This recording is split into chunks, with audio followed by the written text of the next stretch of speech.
मित्रों नमस्कार।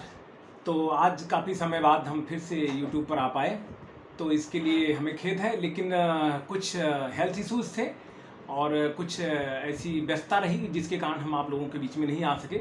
लेकिन आज फिर से हम वही ARO 2022-23 का जो एग्ज़ाम होने वाला है उसी के विषय में विशेष करके चर्चा करेंगे। मित्रों, आप सभी लोग जानते हैं कि वैकेंसीज निश्चित रेगुलर आ रही हैं, काफ़ी समय से रेगुलर आ रही है वैकेंसी, तो आरओ की वैकेंसी आएगी। आपके माइंड में जो प्रश्न है, मेन प्रश्न ये है कि वैकेंसी कब आएगी, एग्ज़ाम कब होगा। और मेरे माइंड में ये प्रश्न है कि एग्ज़ाम जब भी हो आपका सिलेक्शन होना चाहिए। तो सबसे पहले हम आपकी जिज्ञासा को शांत करते हुए ये बताते हैं कि वैकेंसीज मोस्ट प्रोबेबली दिसंबर में ही आएंगी और दिसंबर में आएंगी और वैकेंसीज की जो संख्या होगी 250-300 के आसपास ही होगी, इससे ज़्यादा की चांसेस नहीं है। ये बात आपने बहुत अखबारों में और तमाम सोर्सेज से सुने होंगे कि सचिवालय में प्रमोशंस हुए हैं, आरओ के प्रमोशन एसओ में हुए हैं, हम लोगों के प्रमोशन हुए हैं। तो ऐसे में वैकेंसीज तो आएंगी, लेकिन पूरी उतनी नहीं आएंगी जितने प्रमोशन हुए, क्योंकि आपको पता है 50% कोटा जो है वो टाइपिस्ट कैडर से फीड किया जाता है, भरा जाता है, और उसके बाद में 50% कोटा होता है लोक सेवा आयोग से, जो सीधी भर्ती के माध्यम से भरा जाता है। तो वैकेंसीज जो है 250-300 के आसपास होंगी, दिसंबर में होगी। एग्ज़ाम कब होगा? एग्ज़ाम होगा लगभग जा करके फरवरी या मार्च में। यानी आज से आपके पास समय कितना है? समय कितना है आपके पास? अक्टूबर है, नवंबर है, दिसंबर है, जनवरी है, फरवरी है। अक्टूबर, नवंबर, दिसंबर, जनवरी, फरवरी, यानी 5 मंथ्स, 5 महीने हैं। आपको लग रहा होगा बहुत ज़्यादा है, ज़्यादा भी नहीं है और कम भी नहीं है। ज़्यादा इसलिए कह रहा हूँ कि समय कब निकल जाता है आपको पता भी नहीं चलेगा और हवा हो जाएगा। कम इसलिए जो है कम भी नहीं है क्योंकि 5 महीने में तैयारी कंप्लीट की जा सकती है। At least for prelims you can prepare well with in 5 months. तो आप लोग 5 मंथ्स के अंदर अच्छी तैयारी आप अपने आप को कर सकते हैं। एक चीज़ आप लोग अच्छी तरह समझते हैं कि दिनों दिन सरकारी नौकरियों की संख्या कम हो रही है, लगातार वैकेंसीज कम हो रही हैं। किसी भी डिपार्टमेंट में बहुत ज़्यादा वैकेंसी नहीं आ रही है। युवा लगातार तैयारी कर रहे हैं, बहुत बड़ी संख्या में तैयारी कर रहे हैं। तो उनको आरओ की रेगुलरिटी, आरओ के जो एग्ज़ाम हो रहे हैं लगभग रेगुलर इंटरवल पे वैकेंसीज आ रही हैं, तो सारे लोग लगभग इसी फील्ड में या इस आरओ की वैकेंसीज के लिए बहुत ही ज़्यादा ध्यान लगाए हैं, टकटकी लगाए बैठे हैं। तो कंपटीशन तो निश्चित तौर पर टफ होने वाला है। इस बात के लिए आप लोग मेंटली तैयार रहिए, फिजिकली तैयार रहिए। एनी हाउ आपको जो है एक टफ कंपटीशन फेस करना पड़ेगा। और मोर ओवर एक बात मैं और बता दूं कि आरओ का एग्ज़ाम इतना ईजी नहीं है कि हर कोई फॉर्म भरे और हर कोई सिलेक्ट हो जाए। इसलिए और जो तैयारी होगा वो सिलेक्ट भी होगा। दोनों बातें एक साथ जान लीजिए। मैं आपको डरा नहीं रहा और मैं आपको जो है एकदम से निधड़क भी नहीं छोड़ना चाहता कि आप अपने हिसाब से चलते रहें, मतलब चीज़ें अपने आप रूटीन में चलती रहें और आपका सिलेक्शन हो जाए, ऐसा नहीं होगा।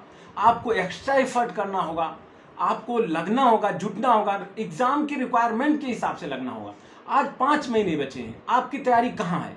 यू जज yourself where you are, where you stand today. आप कहाँ पर हैं आज? कितनी तैयारी है? क्या आपकी पॉलिटी, ज्योग्राफी कम से कम अब तक हो जानी चाहिए थी, वो हुई? अगर नहीं हुई तो अभी भी सितंबर में 10 से 12 दिन बचे हुए हैं।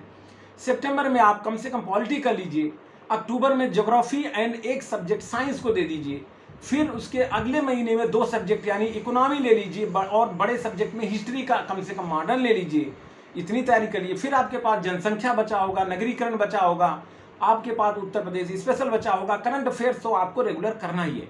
मैं बार बार चिल्लाता रहता हूँ कि current affairs is a regular process.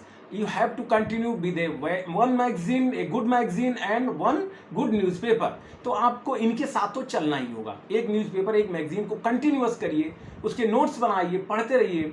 साथ ही साथ 1 या 2 सब्जेक्ट को टारगेट करिए एवरी मंथ। तो आपके पास 5 महीने का जो सिलेबस का पूरा खाका होना चाहिए कि कैसे हमें तैयारी करनी है। और रही बात, एक और मैं मेन बात कहना चाहता हूँ, डाइवर्जन को अपने लाइफ से थोड़ा कम कीजिए। यू कट शार्ट, कर्टेल करिए डाइवर्जन को। डाइवर्जन बहुत डेंजरस है।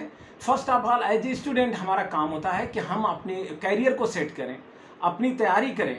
डाइवर्जन तो लाइफ में बहुत सारे आते रहते हैं। ये थोड़ा आउट ऑफ टॉपिक में बात कर रहा हूँ, इसके लिए आप लोग से क्षमा प्रार्थी हूँ।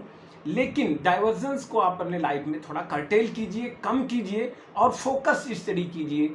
और ये इंपॉर्टेंट अभी भी नहीं है कि वैकेंसीज दिसंबर में आ रही है या नवंबर में आ रही है। दिसंबर में आ रही है, एग्ज़ाम फरवरी या मार्च में होने हैं। ये आपको पता है कि लगभग या 15 दिन पहले या 15 दिन बाद में, लेकिन उस वैकेंसीज में आपका सिलेक्शन हो रहा है कि नहीं, that is the utmost important thing, that is the absolute, वो एब्सोल्यूट चीज़ है जो कि आपको सोचना है उसके बारे में। तो आप लोगों को ये लगता है कि हम सारी चीज़ें एक साथ कर लेंगे, तो नहीं, आप अपनी फोकस स्टडी करिए, डाइवर्जेंस को मिनिमाइज करिए और अपने काम में लगे रहिए। मुझे पूरी उम्मीद है कि आप लोग हमारे सेक्रेटरीट में या राजस्व परिषद में या लोक सेवा आयोग में कहीं ना कहीं तो आरओ बनकर आएंगे। एक बहुत कॉमन क्वेश्चन हमारे यूट्यूब चैनल पर आता है कि हम बीटेक हैं, क्या फॉर्म भर सकते हैं कि नहीं, मेरे पास टाइपिंग होती है आरओ में कि नहीं होती है, टाइपिंग आरओ में है कि नहीं, ओ लेवल है कि नहीं। मैं बहुत क्लियर कर दूं कि आरओ के लिए टाइपिंग जरूरी नहीं है, ओनली एआरओ के लिए टाइपिंग होती है। किसी भी स्ट्रीम में आप ग्रेजुएट हैं तो आप अप्लाई कर सकते हैं आरओ एआरओ दोनों के लिए।